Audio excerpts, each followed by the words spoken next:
Dans cette présentation, on parlerait de l'aluminium et sa résistance à la corrosion, un thème important. Il est peut-être utile que vous mettez un casque à écouteurs pour mieux suivre la présentation. La corrosion, quelle est l'importance?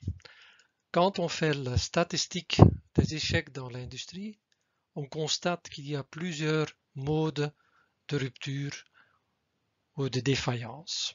Mais quand on fait la somme de ceux qui sont reliés à la corrosion et ceux qui sont plutôt reliés à la mécanique, on voit que la corrosion est un thème important. L'aluminium, il possède un mécanisme d'autoprotection contre la corrosion uniforme. Au moment qu'il est extrudé, qu'il est mis en contact avec l'air et l'eau, tout de suite se forme une bonne couche protectrice. On appelle cette couche non poreuse sous le nom d'alumine. Et en fait, le matériau devient passif vis-à-vis de l'environnement et tout de suite, cette barrière est disponible. Pourquoi l'aluminium est tellement réactif? Pensons alors à l'état dans lequel on l'a extrait, l'aluminium oxyde. En fait, l'aluminium avec ses 3 électrons au cercle extérieur va se marier ou se relier avec l'oxygène et tout de suite, spontanément, fera une réaction aluminium-oxyde qui se met à nouveau dans l'état naturel avant qu'on l'a obtenu par l'électrolyse. Il peut y avoir la corrosion en contact avec des environnements humides. Si le matériau se trouve dans un environnement humide neutre, c'est-à-dire un pH de 7, il n'y a aucun problème. Et si ce pH varie légèrement entre 4 et 8, le matériau reste très résistant. À partir qu'on sort de cette plage, il y a un risque de corrosion. Il faut aussi veiller que dans certaines applications, des éléments plus nobles comme le cuivre attaquent la surface, par exemple les ruissellements de l'eau qui proviennent d'une toiture en cuivre et tombent dans la gouttière en aluminium.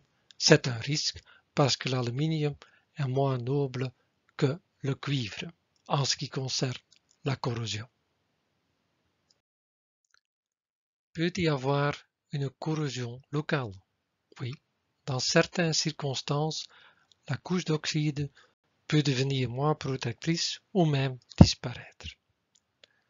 Ce qui fait que la barrière qui était contenue sera attaquée par le milieu corrosif.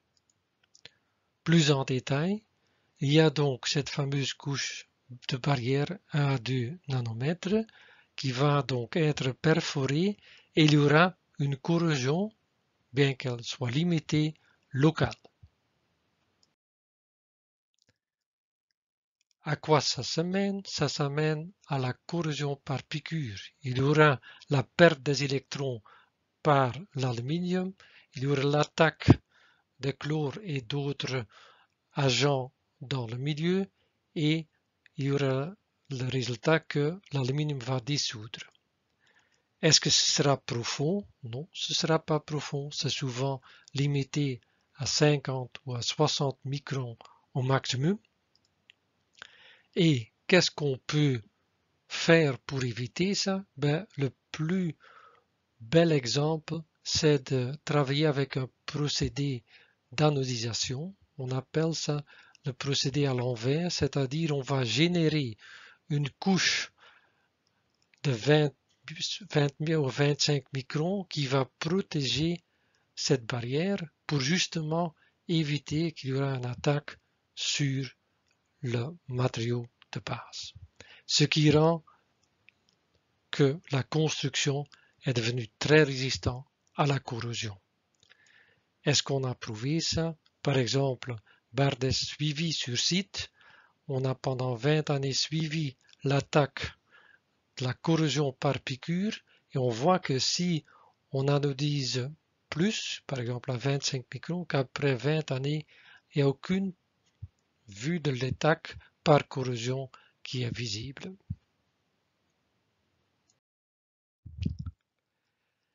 Est-ce que cette corrosion a maintenant une grande influence sur la résistance et la profondeur? On a aussi fait pendant des dizaines d'années un suivi de la perte de la résistance à traction et l'évolution de la profondeur de ces piqûres. On voit que c'est très limité. Donc l'aluminium, même s'il y a ce risque d'attaque avec la corrosion, on sait que la perte en résistance est très limitée.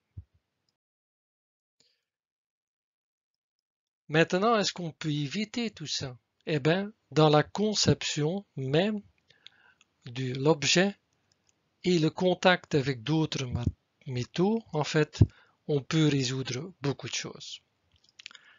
Quand on fait par exemple une connexion entre un boulon ou une tige en inox avec l'aluminium, on peut, en tenant compte de l'environnement et des contacts individuels, utiliser des isolateurs comme du PVC ou des autres matériaux caoutchouteux pour éviter qu'il y ait un contact direct.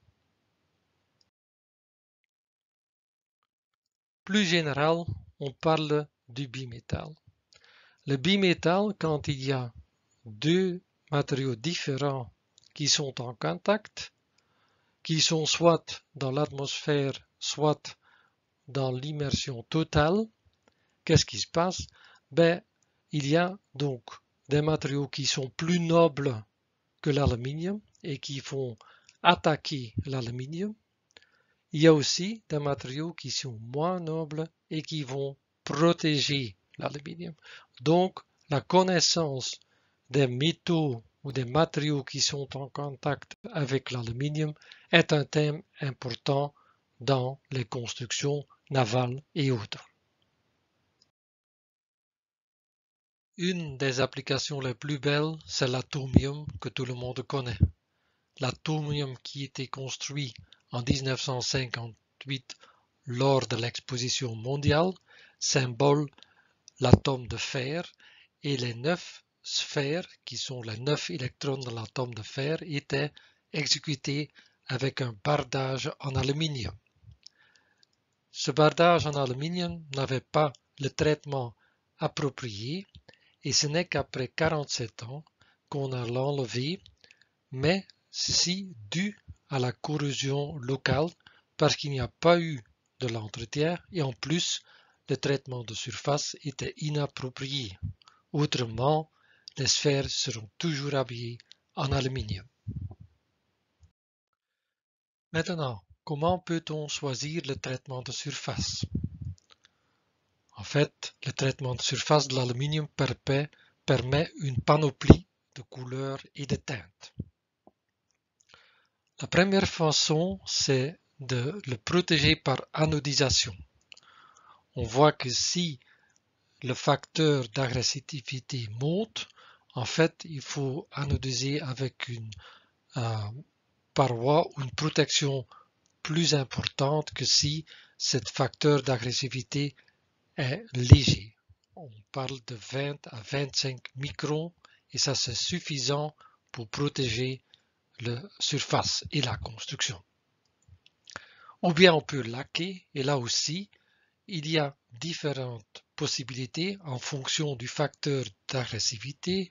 Le laquage Qualicoat standard se fait avec un décapage d'1 gramme par mètre carré et ensuite le laquage, ou bien si le facteur d'agressivité locale est plus haut, on fait un décapage plus sévère, 2 grammes par mètre carré, ou une pré-anodisation, c'est un système dans lequel on va mettre une fine couche d'anodisation et tout de suite le peindre dans la teinte voulue. Il y a encore d'autres applications, la peinture liquide, le nickelage, le chromage, le luminor ou le chironite pour les usines où l'aluminium est soumis à d'usage. Maintenant, on parle souvent de traitement de surface, on parle peu ou pas de l'entretien. Ici, vous voyez deux exemples de la même construction ou type de construction en aluminium, laquelle à gauche qui a été bien entretenue dans les années passées et celui-là qui est dans un état ferroviaire, dans une gare de train qui n'a jamais eu d'entretien et qui est évidemment aussi exposé à de fines particules de fer provenant des rails, ce qui fait que le matériau apparaît dans un état assez brun, mais qui était complètement à éviter.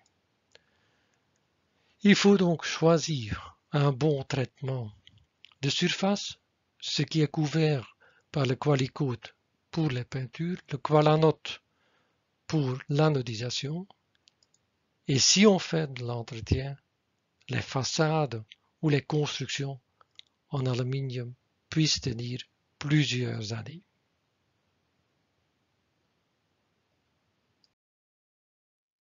L'entretien des constructions est très important et on voit que si les constructions sont exposées à la pluie, qu'ils sont nettoyés par la pluie, en fait le facteur de charge, même s'il est accru, le nettoyage peut être moins fréquent que si les façades sont soit en relief ou non exposées à la pluie, alors il faut en tenir plus. Ça on a constaté depuis de longues années et en plus, si on veut savoir quelle est la fréquence, quelle est l'exposition à cet environnement, il y a des classes de corrosion qui ont été publiées en Belgique, par exemple dans l'STS 52.2, qui puissent vous aider pour définir la fréquence d'entretien. Est-ce qu'il y a maintenant une possibilité de prévoir la durée de vie? Oui, en fonction de l'entretien et l'exécution. Le secteur aluminium a développé ce qu'on appelle une méthode à facteurs, multiplicateur avec lequel on peut prévoir, avec une formule qui est assez simple, de dire voilà, si une construction a été bien exécutée avec la connaissance du milieu, le traitement de surface, un bon entretien, ça peut résister au moins 42 ans. Par contre, si on ne l'a pas bien exécuté, qu'on n'a pas suivi les règles, ou bien l'entretien n'est pas présent, on voit qu'il n'y aura que 30 années. Donc il y a moyen de relier l'entretien à la durée de vie des constructions. Êtes-vous intéressé dans la poursuite? Pas de problème, il y a encore d'autres clips de connaissances, mais n'oubliez pas de vous procurer les directives du centre d'aluminium pour y découvrir les avantages du matériau.